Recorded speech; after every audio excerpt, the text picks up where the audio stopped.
Baik, bismillahirrahmanirrahim. Assalamualaikum warahmatullahi wabarakatuh.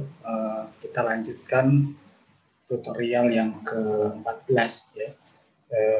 Di mana tutorial yang ke-14 ini saya akan menjelaskan tentang bagaimana caranya kita melakukan forecasting untuk data-data yang time series ya. Jadi data-data time series itu adalah data-data yang terkait dengan waktu ya, misalnya data penjualan bulanan ya, kemudian data retail misalnya dan sebagainya. Nah, ini biasanya terkait dengan waktu, baik itu tahunan, bulanan, mingguan, harian ya, atau mungkin lebih detail lagi jam gitu. Nah, ini adalah yang disebut dengan data time series ya, data yang berhubungan dengan waktu. Dan ini nanti kita akan melakukan forecasting menggunakan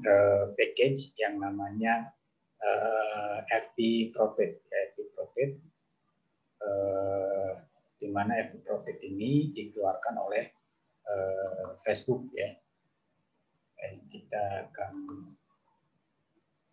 coba share collab-nya. Oke, baik. Nah, ini saya sudah buatkan tutorialnya di sini. Jadi kita akan melakukan time series forecasting dengan Prophet ya, Prophet model library-nya di Python. Nah, seperti di sini disebutkan bahwa time series forecasting itu kadang challenging ya. Jadi butuh kemampuan khusus karena juga banyak metode yang bisa kita gunakan. Kemudian juga ini tergantung kepada hiperparameternya. Jadi yang digunakan apa gitu ya. Nah, biasanya yang sering mungkin kalian dengar bahwa forecasting itu menggunakan metode statistik ya, seperti exponential smoothing, kemudian ARIMA dan sebagainya. Tapi untuk metode-metode ini mereka mensyaratkan datanya itu sifatnya stasioner, data-data stasioner. Nah, maka kalau menggunakan library Prophet ini untuk data-data time series yang sifatnya tidak stasioner pun bisa dilakukan ya. Jadi di sini disebutkan bahwa Prophet ini adalah library yang open source yang dikembangkan oleh Facebook. Kemudian didesain untuk forecasting secara otomatis untuk univariate. Jadi univariate time series data. Jadi data yang sifatnya time series dan univariate. Jadi cuma satu data. Jadi tidak memperhatikan faktor-faktor yang lain. Karena kalau misalnya untuk memperhatikan faktor-faktor yang lain, kita bisa menggunakan metode yang lain, misalnya multiple linear regression dan sebagainya. Nah, kemudian nanti kita juga akan melakukan yang disebut dengan in-sample dan out-sample forecast. Kemudian kita juga akan melakukan bagaimana cara mengevaluasi ya,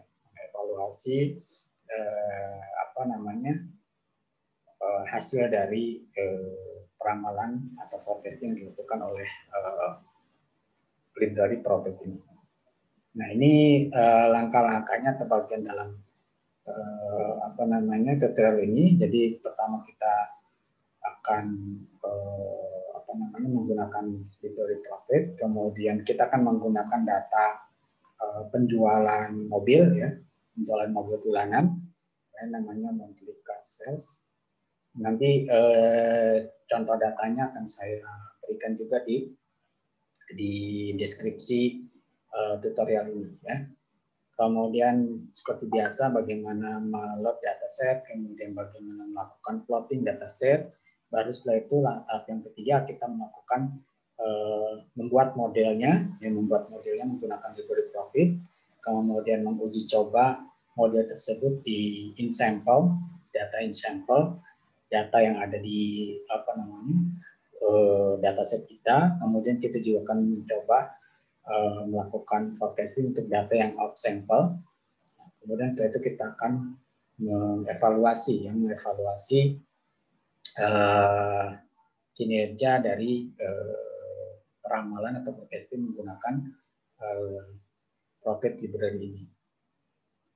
Oke, nah ini tadi seperti sudah disampaikan, ini adalah open source library ya, Profit ini yang dikembangkan oleh Facebook dan sangat powerful ya, sangat powerful, terutama untuk yang kalau kita akan melakukan peramalan yang sifatnya univariate atau hanya berdasarkan satu variabel saja, dan variabel ini dipengaruhi oleh waktu, itu makanya disebut dengan time series forecasting.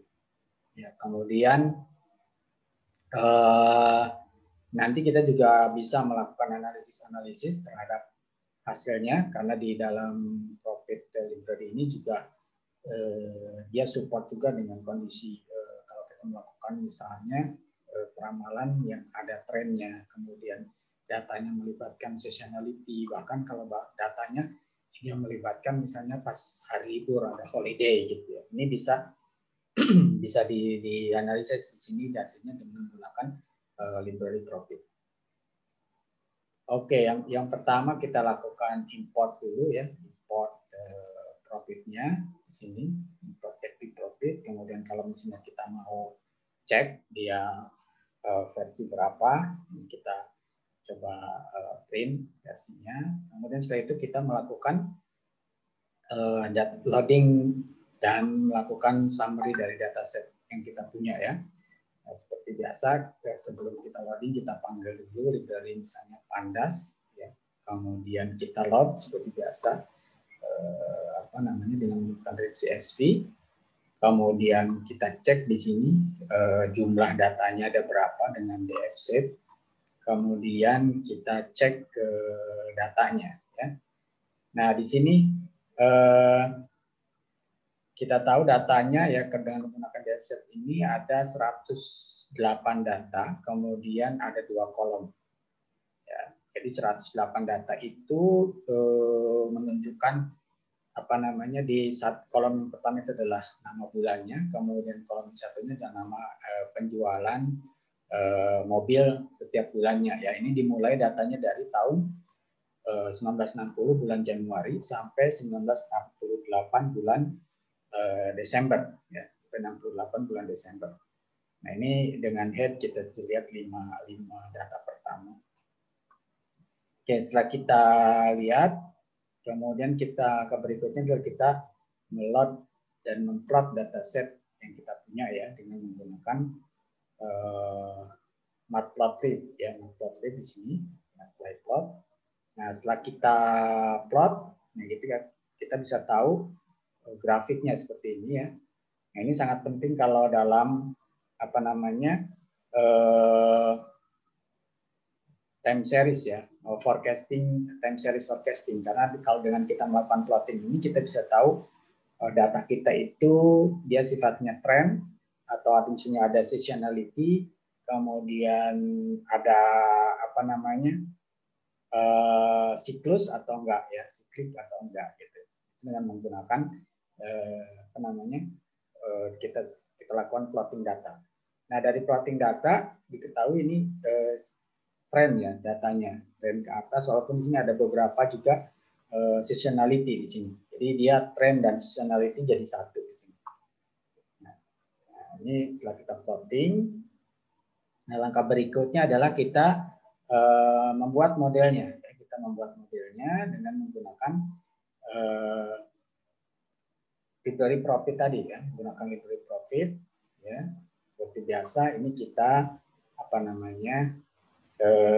di sini nanti kita panggil pandasnya ya. Kemudian di Profit ini dia punya aturan sendiri ya di library Profit ini. Jadi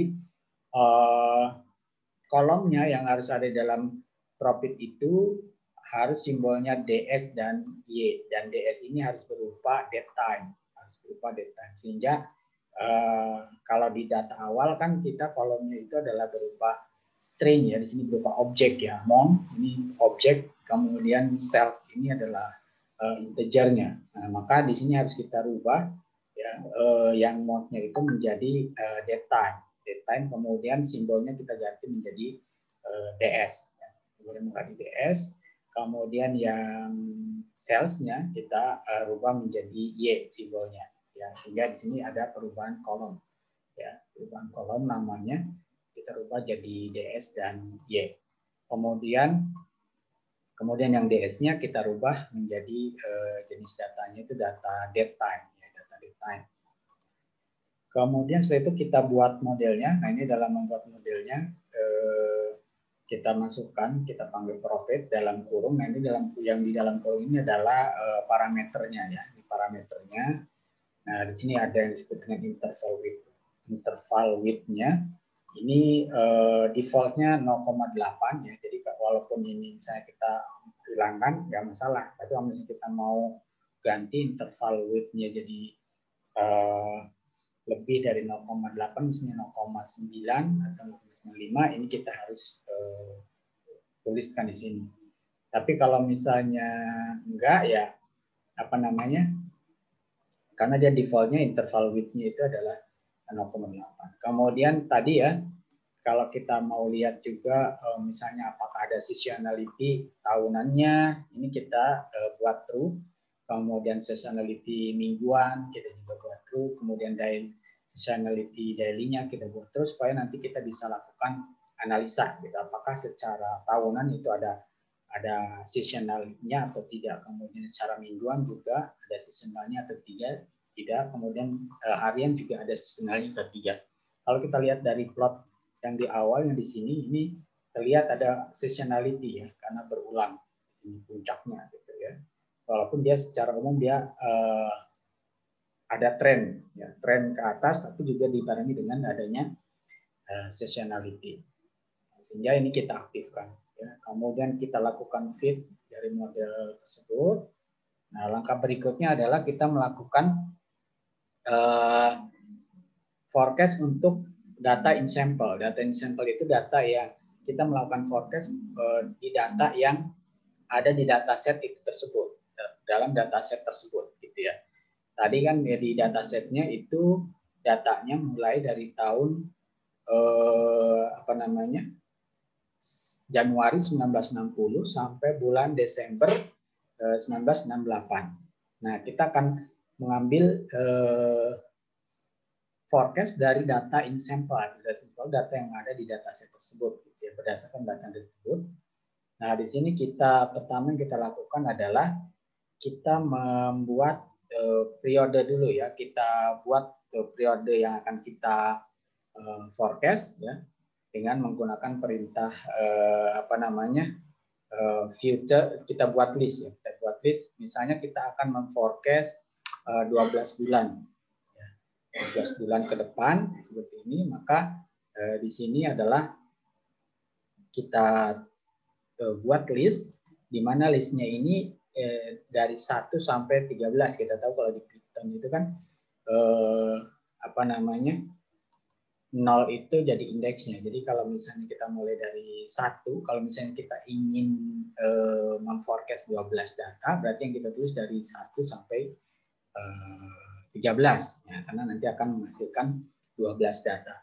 Kemudian datanya kita tentukan mulai dari 1968, ya, 1968. Nah, ini nanti hasilnya berarti kita akan memforecast dari bulan Januari 1968 sampai bulan Desember 1968. Nah, kenapa? Karena kita memforecast yang in sample, jadi memforecast data yang ada di dataset itu sendiri, gitu, ya. Tadi di datasetnya di dataset yang aslinya itu, coba saya lihatkan untuk dataset yang aslinya.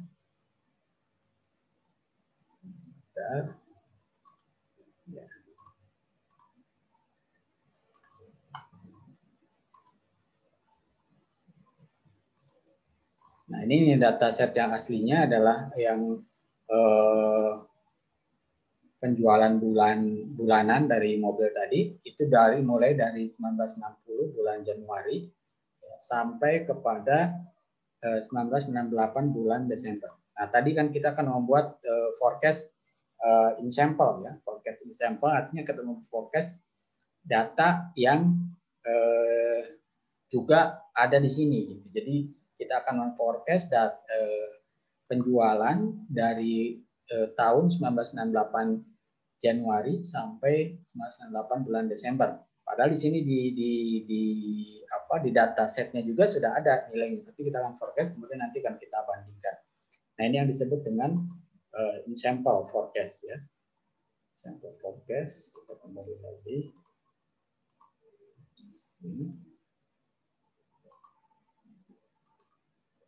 Ya ini yang disebut dengan in sample forecast. Nah, tadi ya dengan menggunakan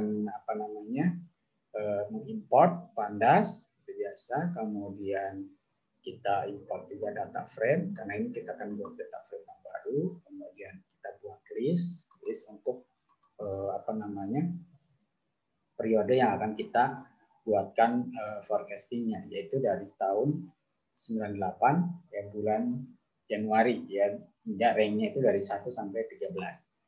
Kemudian kita masukkan ke data tersebut ya, menjadi satu data frame sendiri ya. Kemudian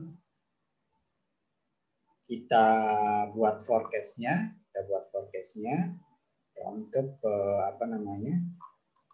tadi data dari Januari 1998 sampai Desember 1998. Kemudian kita lakukan summary ya, kita print forecast-nya. Nah, di sini untuk yang forecast itu ada DS ini adalah bulannya ya, time date-nya, kemudian atau date stamp-nya, kemudian YHAT ini adalah ini yang hasil forecast-nya, ini YHAT ini yang hasil forecast-nya, kemudian YHAT lower ini adalah batas bawahnya, kemudian YHAT upper ini batas atasnya. Jadi kita juga bisa tahu apakah hasil forecast-nya itu ada dalam rentang yang diizinkan atau tidak. Ya, kemudian kita coba cek, nah di sini keluar hasilnya, ya di head ini kita keluar hasilnya yang sudah di forecast, ternyata dari 1968 ya bulan Januari itu walaupun yang ditampilkan cuma 5 data ya, sebetulnya hasilnya sampai 1998 bulan Desember ya, diperoleh tadi yang Y-head-nya itu adalah hasil peramalannya ya, untuk data yang in sample. Ya, kalau kita lihat misalnya di sini di Januari 1968 itu hasil peramalannya 14.663 ya, 14.663. Nah, kalau kita bandingkan dengan data aslinya tadi, dengan data aslinya yang di bulan Januari 1968, kalau kita lihat di bulan Januari nanti itu adalah 13.210. Jadi ada perbedaan lebih besar yang hasil forecastingnya ya. Karena yang aslinya adalah di 1968 bulan Januari itu adalah 13.210. Sedangkan yang di hasil forecasting sampelnya untuk bulan Januari 1998 adalah 14.663 gitu ya. Nah, kemudian kita plotting di sini hasil forecast-nya untuk data di sampel. Nah, ini yang ada garis birunya ini hasil forecast ya. Hasil forecast yang di sampel. Kita lihat di sini semuanya ada di dalam batas atas dan batas bawah. Kemudian kalau kita lihat yang hitam-hitam ini, yang titik hitam ini adalah data aslinya. Tadi data asli yang di dataset. Nah, ini cukup baik ya, karena kita lihat garisnya mendekati di titik-titik hitam ini. Ya, walaupun ada beberapa yang di sini ini agak jauh, yang di sini agak jauh, gitu ya. Tapi yang secara umum kita lihat untuk 12 bulan ini lumayan bagus ya untuk hasil forecast data in sampelnya. Kemudian setelah itu kita melakukan forecast untuk data out sample. Nah, kalau data out sample-nya artinya data yang di luar dari dataset yang ada tadi ya. Tadi di dataset aslinya itu adalah dari bulan Januari dari tahun 1960 sampai bulan Desember 1968. Nah, kalau kita mau forecast yang out sample berarti kita akan meng-forecast dari bulan Januari 1969 gitu ya. Jadi di luar dari dataset yang tadi ya, di luar dari dataset yang tadi. Nah, ini sama caranya kita melakukan apa namanya, kita lihat di sini, kita apa namanya, import pandasnya ya, kemudian sama seperti yang di outsample tadi, kemudian kita import read profitnya, matplotlib kita read lagi untuk datasetnya ya, kemudian sama seperti di atas tadi. Yang membedakan adalah di sini, yang membedakan itu di apa namanya, pendefinisian untuk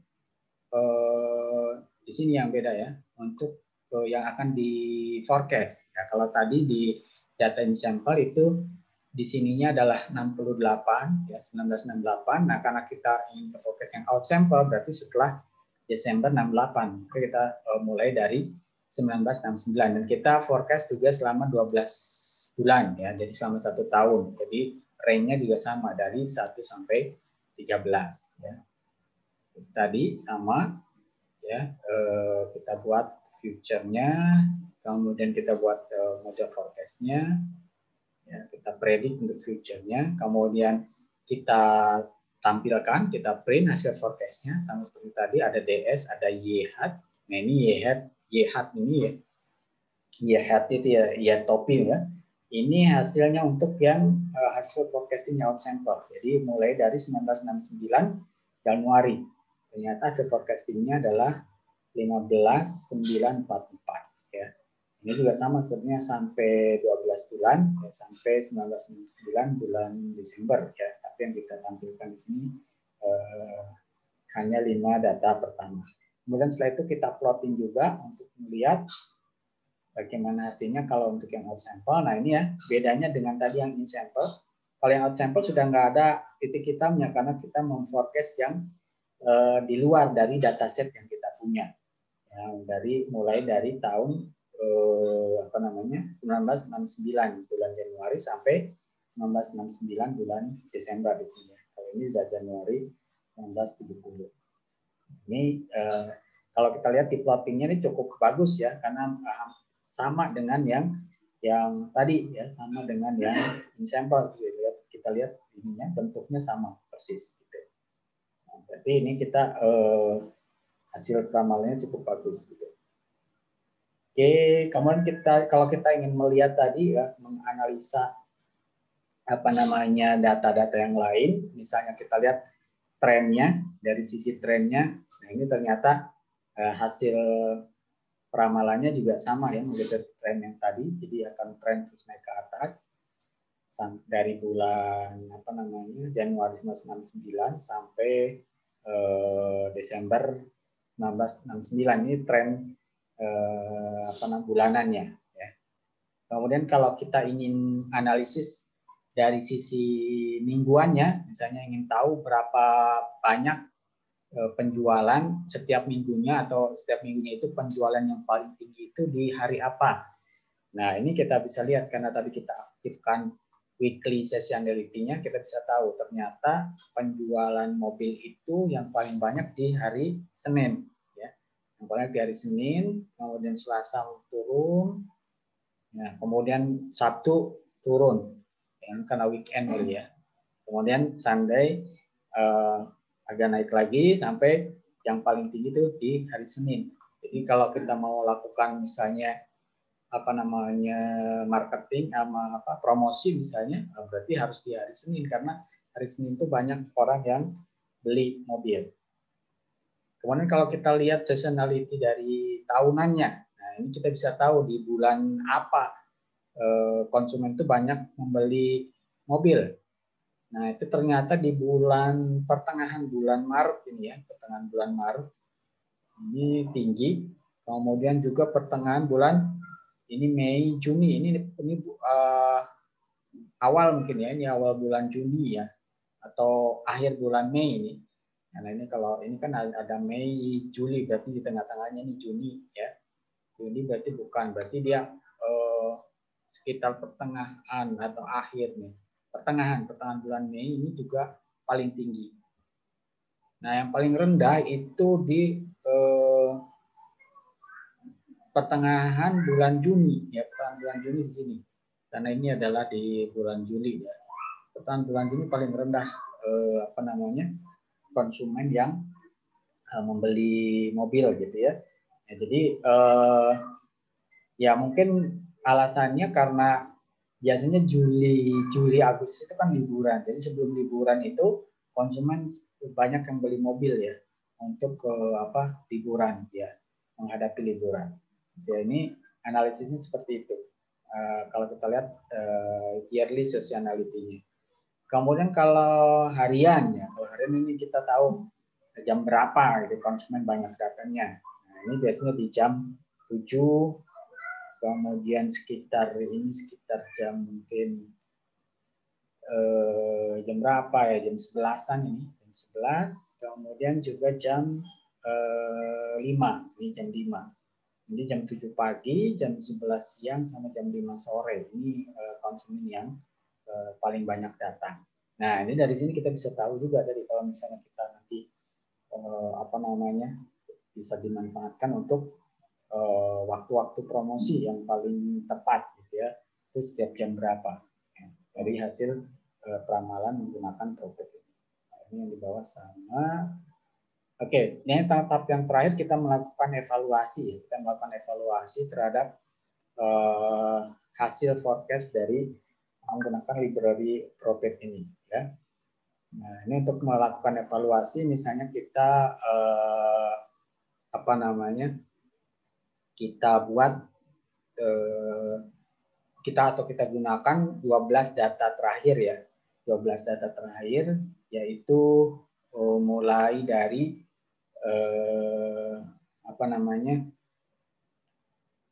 bulan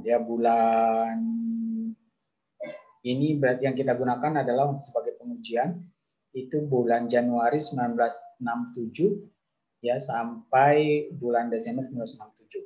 Nah, ini yang akan kita gunakan sebagai evaluasi ya. Ini kita gunakan sebagai data trainingnya. Kita gunakan sebagai data trainingnya. Jadi 12 bulan kita gunakan sebagai data training. Kemudian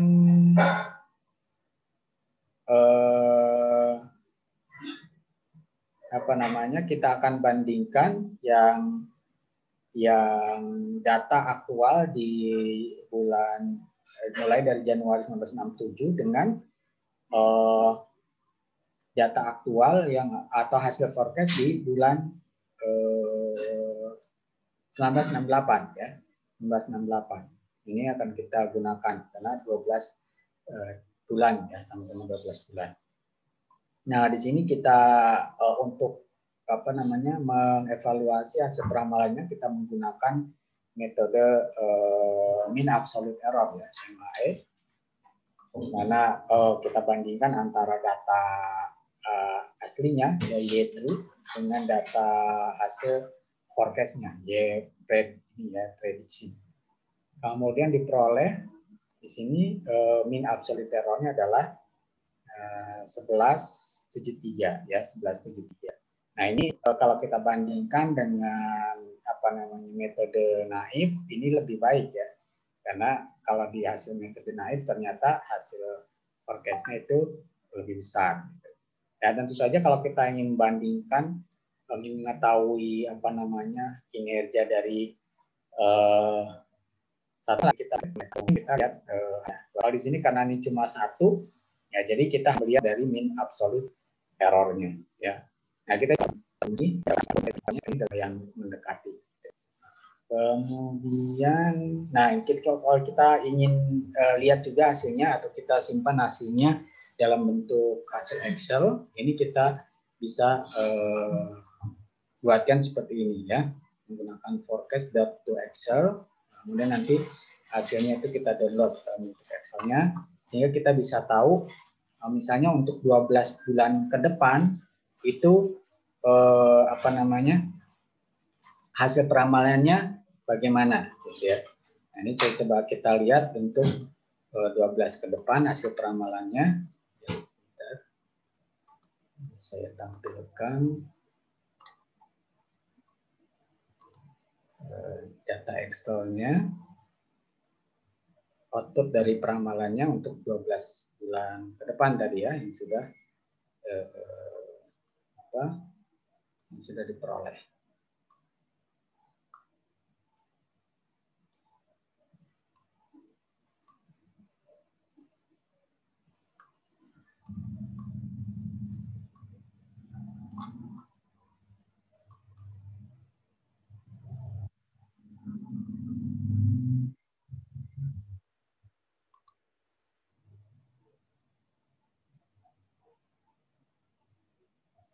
Sebentar saya buka dulu untuk datanya, hasil peramalan tadi sudah diperoleh.